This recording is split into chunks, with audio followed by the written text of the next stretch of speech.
사도행전 11장 27절에 30절까지 보겠습니다. 사도행전 11장 27절에 30절까지 말씀 함께 보겠습니다. 사도행전 11장 27절에서 30절까지의 말씀입니다. 우리 한 목소리로 오늘 말씀 본문 좀 작으니까 한 목소리로 11장 27절에 30절까지 한 목소리로 같이 읽겠습니다. 시작. 그때 선지자들이 예루살렘에서 안디옥에 이르니 그 중에 아가보라 하는 한 사람이 일어나 성령으로 말하되 천하에 큰 흉년이 들리라 하더니 글라우디오 때에 그렇게 되니라. 제자들이 각각 그 힘대로 유대에 사는 형제들에게 부조를 보내기로 작정하고 이를 실행하여 바나바와 바울을 장로들에게 보내니라. 아멘. 오늘 말씀은 안디옥 교회, 부흥하는 안디옥 교회에 있었던 한 가지 이야기를 기록해 놓았습니다. 예루살렘 교회에서 선지자들이 안디옥 교회로 내려왔습니다. 그 중에 아가보라는 사람이 성령의 힘을 힘입어서 이렇게 예언의 말씀을 전합니다. 천하에 큰 흉년이 들 것이다. 그 예언대로 흉년이 들었습니다. 그리고 안디옥 교회 성도들은 예루살렘 교회 성도들이 어려움에 처해 있다는 이야기를 듣고 부조를 보내기로 작정을 하고 그들을 돕습니다. 안디옥 교회는 예언의 말씀을 듣고 천하에 큰 흉년이 들 것이다. 이 예언의 말씀을 듣고 어떻게 하지? 걱정하고 근심하는 데만 머물지 않았습니다. 야, 우리도 많이 어려워질 수 있겠는데 하고 자신들만 걱정하지 않았습니다. 그 흉년의 때를 잘 대비해 가지고 더 어려움에 있는 형제들을 생각하고 그들을 도왔습니다. 오늘 이 말씀을 통해서 교회의 모습이 어떤 모습이 되어야 되는지 우리에게 일러주고 있습니다. 교회는 말로만 살아가는 것이 아니라 힘을 다해 섬기는 공동체이다. 오늘 말씀을 통해 저 성도님에게 주시는 귀한 은혜, 또 신앙의 교훈들이 담겨 있습니다. 사도행전 11장 27절과 28절 말씀 같이 한번 읽어보겠습니다. 사도행전 11장 27절과 28절 말씀 제가 읽어드릴게요. 그때 선지자들이 예루살렘에서 안디옥에 이르니 그 중에 아가보라 하는 한 사람이 일어나 성령으로 말하되 천하에 큰 흉년이 들리라 하더니 글라우디오 때에 그렇게 되니라. 오늘 본문 말씀 보니까 그때라는 말로 시작돼. 그때, 이 그때가 언제냐? 예루살렘이 큰 박해가 들자 성도들이 흩어지잖아요. 흩어지면서 이제 복음을 전하고 그 복음을 듣고 예수 믿는 사람이 많아지고 또 안디옥 교회가 세워지고 안디옥 교회가 부흥하고 바나바와 사울로 인해서 그곳에 말씀이 가르쳐지고 안디옥 교회는 더 부흥하는 그 순간입니다. 그때 예루살렘에서 선지자들이 안디옥으로 내려왔습니다. 많은 도움을 주기 위해서 내려왔겠죠. 근데 그 중에 아가보라는 선지자가 좀 부흥과는 동떨어진 이야기를 해요. 큰 흉년이 들 것이다. 큰 흉년이 들 것이다. 이런 예언의 말씀을 전합니다. 아가보가 예언했던 이 흉년은 잠깐의 어려움이 아니라 실제적으로 먹을 것이 부족해가지고 사람의 삶이 흔들릴 정도로 심각한 기근이 올 것이다 라고 예언의 말씀을 전한 겁니다.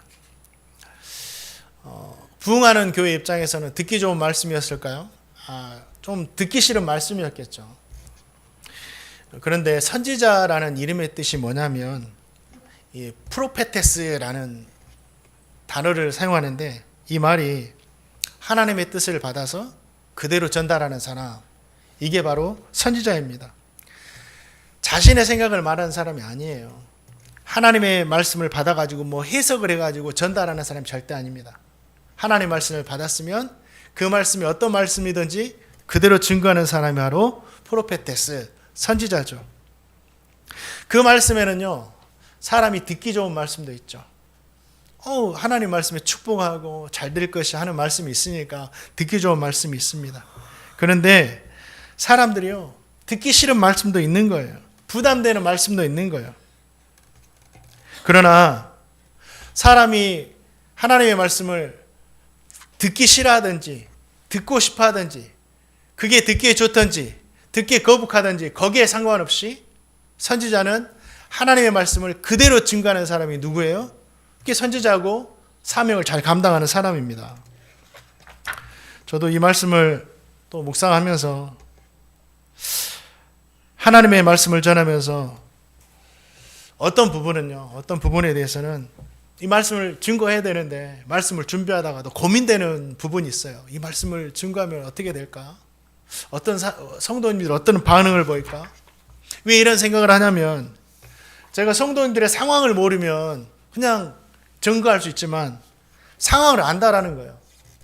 어려움에 처한 상황들, 가정에서나 자신의 개인적인 문제나 안다라는 거예요. 그렇기 때문에 이 말씀을 증거했을 때 우리 성도님 좀 부담되겠는데? 이런 생각이 든다라는 거죠. 때로는요, 제가 그냥 하나님 말씀을 그냥 증거하고 나서 아차 싶을 때가 있어요.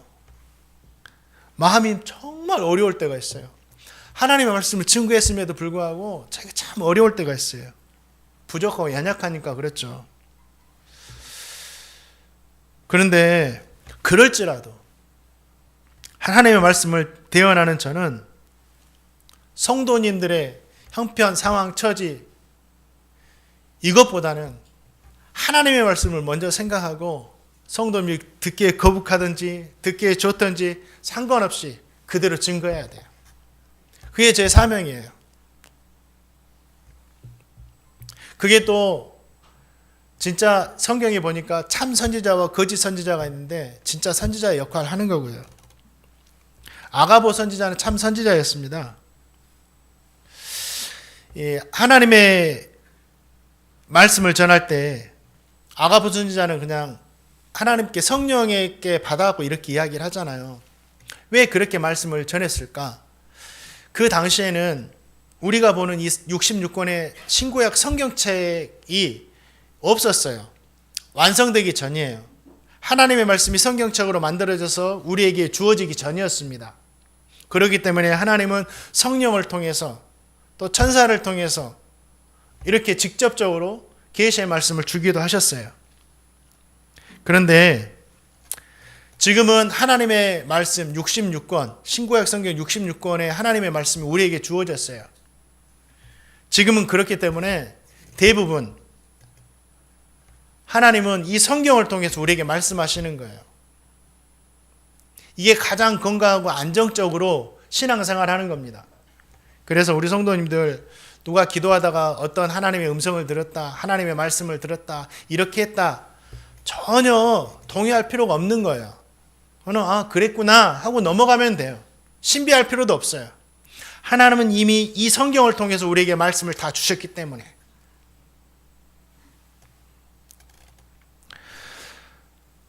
하나님의 말씀은 어떤 말씀이냐? 우리가 이 성경에 기록된 하나님의 말씀을 들을 때요, 지식이나 정보나 교양으로 들으서는 안 됩니다. 진짜 이게 살아계신 하나님의 말씀이라고 들어야 돼요. 아가보 선지자가 했던 말씀도 하나님의 말씀이지만 지금 이 시대에 하나님께 성경으로 기록해서 우리에게 주신 이 말씀도 하나님의 말씀으로 들을 줄 알아야 돼요. 꼭 내가 기도해서 무슨 음성을 듣고 말한 것이 하나님의 말씀이 아닙니다. 그건 이 시대에 더 틀릴 가능성이 많다. 이 성경을 통해 들려주시는 말씀이 정확한 하나님의 말씀이다. 하나님의 말씀은요, 불변하는 진리예요. 진리는 변하지 않습니다. 불변하는 진리. 태초에 하나님이 천지를 창조하시니라. 천지 만물은 하나님이 창조하셨어. 그게 불변하는 진리예요. 예수 그리스도를 믿음으로 말미암아 구원을 얻는다. 구원은 예수님을 믿을 때 받는구나. 그것이 불변하는 진리예요. 우리는 진리의 말씀을 믿어야 됩니다. 그리고 이 말씀은 사람을 살리는 생명이에요. 66권의 성경의 말씀은 예수 그리스도를 믿고 구원 얻는다. 이걸 증거하는 말씀이에요. 그래서 이 성경을 통해서는 우리가 생명을 얻는 겁니다. 이 성경은 생명의 말씀이에요. 그리고 이 성경의 말씀은 100% 이루어지는 약속의 말씀이다. 창세기부터 구약의 말라기, 신약의 마태복음, 요한계시록까지 하나님의 말씀 다 이루어졌고 앞으로 이루어질 것입니다. 그렇기 때문에 우리가 이 땅 살아가는 동안 우리는 하나님 말씀을 붙들고 살아야 된다. 우리의 삶에도 하나님의 약속이 이루어지길 원하십니까? 그러면 그 약속을 붙들고 살아가면 되는 겁니다. 그래서 우리 성도님들 도전하는 거예요. 하나님의 말씀이 듣기에 불편한 말씀이 있다 하더라도 그 말씀이 성경에 기록된 말씀이고 그 성경에 기록된 말씀으로 성도님께 선포된다면 뭐예요? 내가 좀 내 자신이 듣기에 좀 힘들어도 아멘하며 들으시기를 주님의 이름으로 축원드립니다. 오늘 안디옥 교회 성도들이 그렇게 아멘하며 듣고 있는 거예요. 아가보 선지자가 전한 큰 흉년에 대한 말씀은 부흥하고 있는 교회 성도들이 듣고 싶은 말씀이 아니에요. 이거예요. 참 이 말씀을 떠올리면서 생각했어요. 좋은 교회, 부흥하는 교회, 성령이 충만한 교회 이렇게 부임을 했어요. 근데 부임하자마자 예언이 임하는 거예요. 다음 주부터 코로나19가 터져서 다 못 모이게 될 것이다. 이 소리를 들은 거예요. 그러니까 이 안디옥 교회 성도들이 얼마나 이 말씀이 듣기에 힘들었겠어요. 아가보 선지자가 전하기도 즐겁지 않은 말씀이었습니다. 부흥할 거야. 더 잘 될 거야. 성령이 더 충만할 거야. 더 많은 사람들이 몰려올 것이고 더 곳곳에서 선교하게 될 거야. 이 말씀은 참 듣기 좋은데. 그런데 하나님은요. 흉년의 말씀을 전하게 하셨고 안디옥 교회 성도들이 듣게 하셨죠. 그 이유가 뭘까요? 하나님께서 왜 이런 말씀을 어려운 말씀들을 막 주실까요? 우리에게 두려움을 주시기 위함이 아니에요. 우리에게 어려움을 주시기 위함도 아니고 부흥하는 교회 사기를 팍 꺾기 위함도 아니고 흉년이 올 것인데 그때를 잘 대비하라고 우리를 위해서 주시는 거예요. 요셉도 하나님의 꿈을 꾸고 그 꿈대로 잘 대비해서 하나님 은혜를 주시잖아요. 은혜 주시기 위해서 우리에게 이 어려운 말씀을 주시는 겁니다. 지금 아가보 선지자는 진짜 먹을 것이 없는 흉년의 때를 이야기했지만 우리 성경은요 우리에게 또 다른 영적인 흉년의 때를 우리에게 이야기해 주고 있습니다. 앞으로의 믿음 생활 더 어려워질 것이다. 인자가 올 때 세상에서 기도하는 자를 보겠느냐? 기도한 자는 더 적어질 것이다. 주님 찾기에. 많은 사람들이 주님을 등지고 따라갈 것이다. 성경은 그렇게 영적인 흉년의 때를 예언하고 있습니다. 왜 이걸 우리에게 말씀해 주실까요? 그런 시간이 오기 때문에 지금 이 풍년의 때에 마음껏 기도할 수 있고 마음껏 말씀 볼 수 있고 마음껏 복음 전할 수 있는 이때에 믿음 생활 잘 준비하라고 말씀해 주시는 거죠.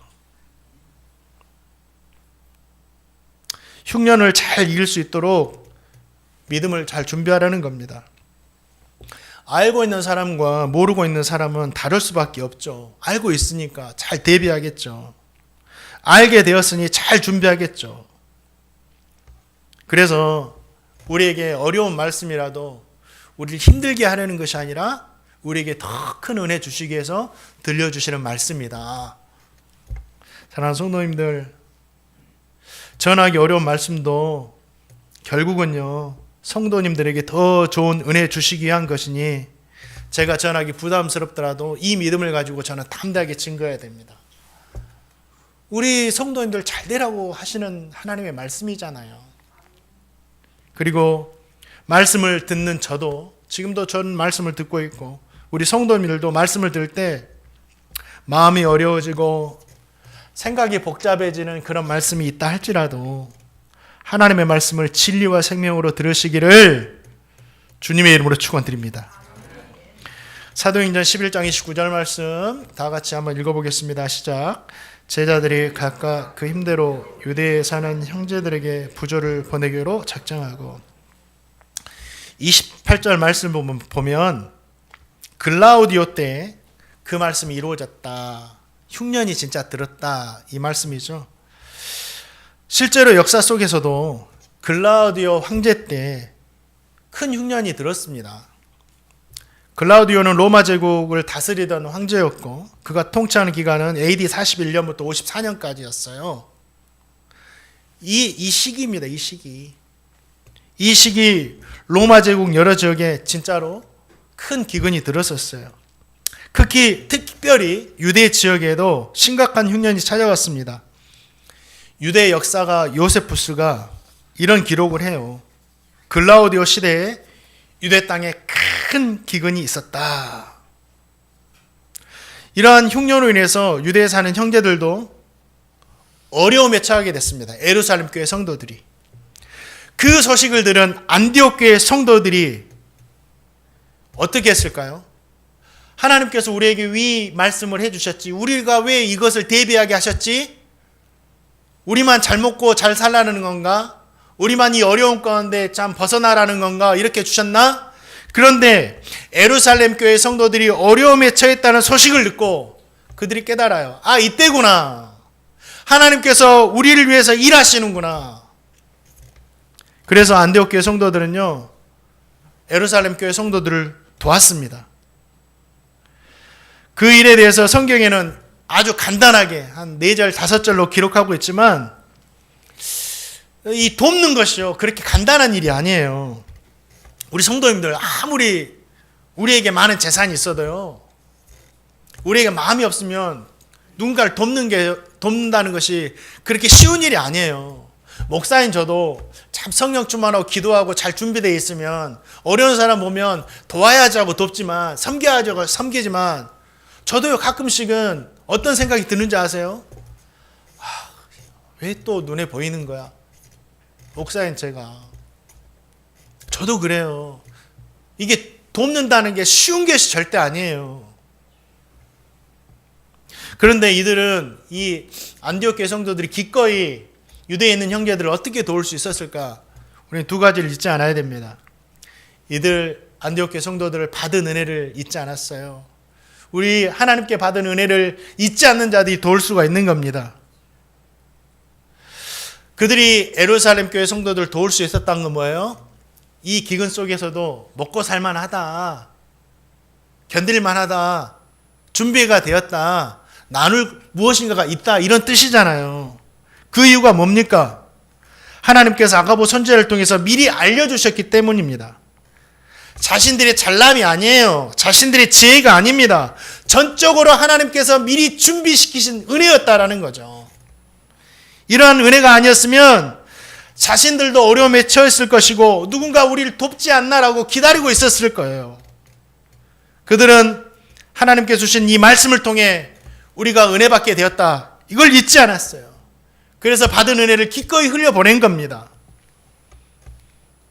내가 나된 건 하나님의 은혜다, 이 고백을 한 거예요. 다윗도 마찬가지입니다. 다윗이 자기가 잘나서 나에게 힘이 있어서 그랬다고 고백하지 않아요. 다윗도 내가 나된 건 하나님의 은혜였다라고 고백하며 사는 사람이었어요. 다윗이 성전을 건축하기 위해서 많은 예물을 준비하잖아요. 금과 은과 보석과 여러 재료들을 하나님께 드립니다. 다윗만 드린 것이 아니라 백성들이 기쁨으로 하나님께 예물을 드렸습니다.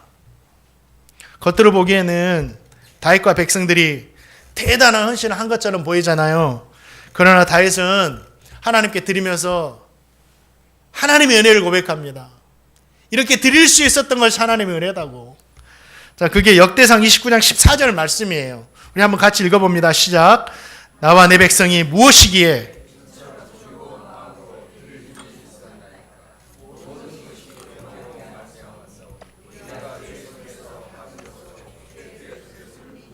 아멘.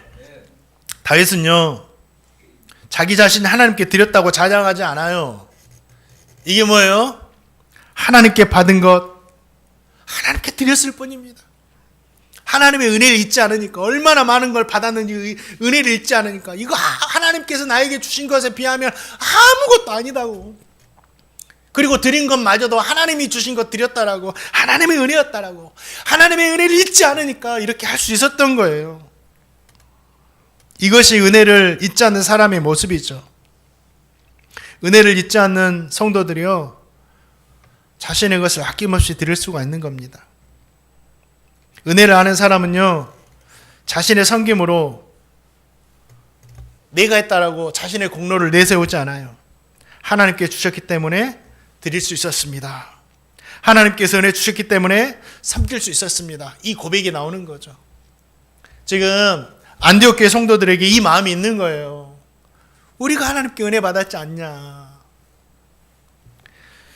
사랑하는 성도님, 저 성도님도요, 하나님의 은혜를 잊어서는 안 돼요. 우리가 받은 은혜가 얼마 많습니까? 정말 많아요. 진짜 다시 한번 말씀드리지만 바울의 고백처럼 나의 나된 것 하나님의 은혜다고. 근데 이 바울에게서 이 은혜의 고백이 터져 나올 때 바울이 막 부자로 살거나 바울이 뭐 많은 사람들을 거느리거나 그러지 않아요. 늘 전도하고 어렵고 구차하게 생활하고 이런 가운데 하나님께서 내가 무엇이가 한데 그 악한 소굴에서 날 부르셔서 복음 전하게 하셨는가. 이 고백이에요. 지금 내가 가진 믿음이요, 우리에게 있는 믿음이 은혜입니다. 우리가 성품이 좋아서 예수 믿는 것 같아요? 아닙니다. 지금 우리가 누리는 건강도 부족하다고 생각하시는 분도 있겠지만 아니에요. 우리가 누리는 이 건강도 하나님의 은혜입니다. 지금 내 손에 있는 이 물질도 하나님의 은혜예요. 하나님이 얼마나 정확한 때에 막 채워주시네. 은혜예요. 많은 것이 있어서 은혜가 아니에요. 지금 내가 누군가를 도울 수 있는 힘이 있다면 은혜예요. 돕게 하시고 그 은혜를 잊지 않는 사람이 은혜를 나눌 수 있는 거예요. 지금 나에게 있는 은혜가 있다면 그것이 하나님의 은혜로 된 것임을 잊지 마시고 하나님의 뜻 안에서 사용하시기를 주님의 이름으로 축원드립니다. 또 그들이 예루살렘 교회 성도들을 섬길 수 있었던 게 무슨 이유인지 아세요? 안디옥 교회 대부분의 성도가 이방인들이었어요. 이방인들. 유대에 사는 성도들은요, 예루살렘과 유대 지역의 유대인들이었습니다. 민족도 다르고 지역도 다르고 문화도 달랐어요. 그러나 안디옥 교회 성도들은요, 그러한 유대인들을 향해서 뭐라고 불러요? 형제라고 부릅니다. 형제여라고 부릅니다. 예수 그리스도의 보혈로 인해서 하나님을 아버지로 둔 한 가족이라고 생각한 거예요. 한 가족이다. 우리 진짜 하나님 안에서 가족 되었다. 예수님의 복음 안에서 막 형제로 거듭난 거예요. 예수 믿는 사람은 한 형제요 자매예요. 우리가 이웃하고 형제 자매의 차이가 뭔지 아세요? 이웃은 잘 된다는 소리 듣잖아요. 어디인지 모르게 배가 아파요. 이웃이 잘 된다는 소리는 어디인지 모르게 좀 배가 아파. 저만 그러나요? 저만 못돼서 그런가 봐요. 그런데 형제가 잘 된다는 소리를 들으면요, 기뻐요. 기뻐요. 누나가 잘 되니까 너무 좋아. 형이 잘 되니까 너무 좋아. 이 형제예요. 피를 나눈 형제. 그런데 또 반대로 잘못된다는 소리를 들으면 어때요? 형제들은, 자매들은 매일처럼 좀 마음이 아파요. 이게 피를 나눈 형제 자매예요. 우리는 사람의 피가, 부모님의 피가 아니라 예수 그리스도의 보혈로 하나 된 형제 자매예요. 이 마음이 있었기 때문에 기꺼이 나눌 수 있었던 그 어려움 중에도, 아무리 자기들이 많이 가졌다고 준비되었다 해도 이 흉년 중에 나누는 것은 결코 쉬운 것이 아니거든요. 진짜 형제로 바라본 거예요. 말하잖아요. 유대에 사는 형제들에게 우리가 보냈다라고. 저도 우리 성도님들이 조금이라도 잘된 이야기를 들으면 기뻐요. 주여 너무 좋아요. 하나님 감사해요. 더 잘되게 해주세요. 어느 순간에는 어떤 성도님이 좀 마음 아픈 이야기 들으면 또 제일처럼 기분이 다운되는 거야. 주님 도와주세요. 주님 도와주세요. 그러니까 그런 걸 생각하면 저도 어느덧 우리 행복누리교회 성도님들과 함께 형제 자매 한 가족이 된 거죠. 너무너무 감사한 거예요. 우리 사랑하는 성도님들, 형제 자매로 바라보시기를 주님의 이름으로 축원드립니다. 천국 가서 다 볼 거예요. 그런데 형제 자매를 돕는 것이 참 아름다운 일이기는 하지만 또 형제 자매도 막상 도우려고 하면 쉬운 일은 아니에요. 우리가 이제 형제 자매를 섬기는 이 삶을 살기 위해서 우리가 필요한 것이 있어요. 오늘 말씀을 보니까 두 가지를 기억하셔야 돼요. 진짜 우리가 형제 자매를 바라보면서 우리가 섬기며 살기 위해서는 두 가지가 필요합니다. 29절 말씀 보니까 그 힘대로 작정했다. 그 힘대로 작정했다. 이 두 가지예요. 먼저 힘대로 도와야 돼. 힘대로. 힘대로라는 말이 뭐냐면 내 힘을 지나쳐서 도우라는 말이 절대 아닙니다. 이러면 안 돼요. 자신의 형편에 따라서 감당할 수 있는 만큼만이에요. 사람 눈치 보지 말라는 거예요.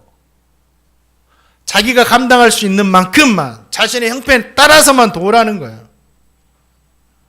형편에 따라서 어떤 사람은 많이 도울 수도 있겠죠. 형편이 좋으면. 어떤 사람은 적게 도울 수도 있어요. 중요한 것은 자기가 가지고 있는 힘 안에서 감당하는 거예요. 나중에 내 힘에 지나치도록 뭔가 해가지고 오히려 그 작정하는 것이 막 시험이 돼버리잖아요. 절대 그럴 필요가 없다. 하나님 섬기는 것도 마찬가지예요. 우리가요, 꼭 우리가 섬긴다고 해서 물질만 생각하면, 돈만 생각하면 안 돼요. 재정만. 물질 있는 사람 물질로 도울 수 있고, 나에게 필요한 물건이 있으면 물건으로 도울 수 있고, 아니면 시간을 내서 시간으로 도울 수도 있고, 아니면 내게 건강한 몸이 있다면 몸으로도 도울 수 있는 거예요. 기도도 해줄 수 있는 거고요. 각자 마음이 정한 대로 내가 이 사람을 위해서 기도해야 되겠다. 내가 우리 성도들을 위해서 물질로 도와야 되겠다. 내가 시간을 내서 찾아가야 되겠다. 내가 필요한 것을 채워 줘야 되겠다. 내가 말뿐 아니라 좀 손을 펴야 되겠다. 형편에 따라서요, 스스로가 감당할 수 있는 만큼만 하면 되는 거예요. 이것이 바로 힘대라는 것이다. 우리 성도님들, 힘에 지나도록 막 작정해가지고 막 시험 들지 마시고 자신을 잘 살피세요. 또 그리고 한 가지 또 작정해야 된다. 작정. 힘대로 작정해야 된다. 이 작정이라는 말이 뭐냐면 마음이 감동이 왔을 때 그 감동이 없어지기 전에, 흘러가기 전에 결정하는 거예요. 그때. 그리고 내가 가지고 있는 것 중에서 할 수 있는 것을 지정하는 거예요. 이건 아들 거, 이건 딸 거, 이렇게 지정하는 것처럼 이게 작정이에요. 사람은 누구나 좋은 마음 가질 수 있어요. 어려운 사람 보면 안타까운 마음 들기도 하고, 힘든 형제를 보면 도와야겠다는 생각도 들죠.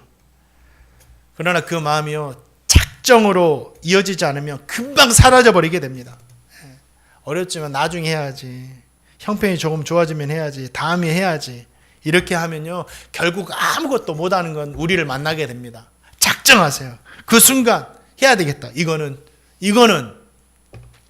그래서 선한 일에는요 내가 감당할 수 있고 내놓을 수 있는 것에 대한 작정이 필요해요. 이건 예루살렘 교회 성도들의 몫이야. 그리고 어떻게 됩니까? 이렇게 마음대로 작정했더니 30절 말씀, 이를 실행하여 바나바와 사울을 통해서 장로들에게 보내니라. 그들이 작정한 것이 자연스럽게 행함으로까지 이어졌죠. 우리에게 우리 마음 안에 있는 작정함이 필요하다. 꼭 기억하시기 바랍니다. 하나님은요, 저 성도님이 잘 들으세요. 우리 성도님들, 하나님 우리가 저와 성도님이 넘치도록 막 드릴 때만 기뻐하시는 것이 절대 아니에요. 자신의 형편에서 할 수 있는 것만큼만 해도 하나님 진짜 기뻐하신다. 다 솔로몬만 생각하지 마세요. 신앙생활은 그렇게 하는 거 아니에요. 솔로몬은 왜 1,000번제를 드릴 수 있었는가? 그걸 일반화시키면 안 돼요. 솔로몬은 솔로몬이니까 1,000마리 드려도 충분하니까 그 형편 가운데 드릴 수 있었던 거예요. 우리는 솔로몬도 아닌데 1,000마리 번제를 드리려고 하면 안 된다라는 거예요. 그러나 중요한 거는 솔로몬의 1,000번제가 중요한 게 뭐예요? 1,000번제가 아니라 1,000마리의 제물이 아니라 그 안에 하나님 사랑하는 마음이 있었다라는 거예요. 이게 중요한 겁니다. 과부가 2렙돈을 드리잖아요. 그 2렙돈을 주님은요 가장 크게 받아주시잖아요. 왜 그럴까요? 그 2렙돈 안에 주님을 사랑하는 마음이 있었다라는 거예요. 자기가 할 수 있는 만큼만 작정해서 드리는 거예요.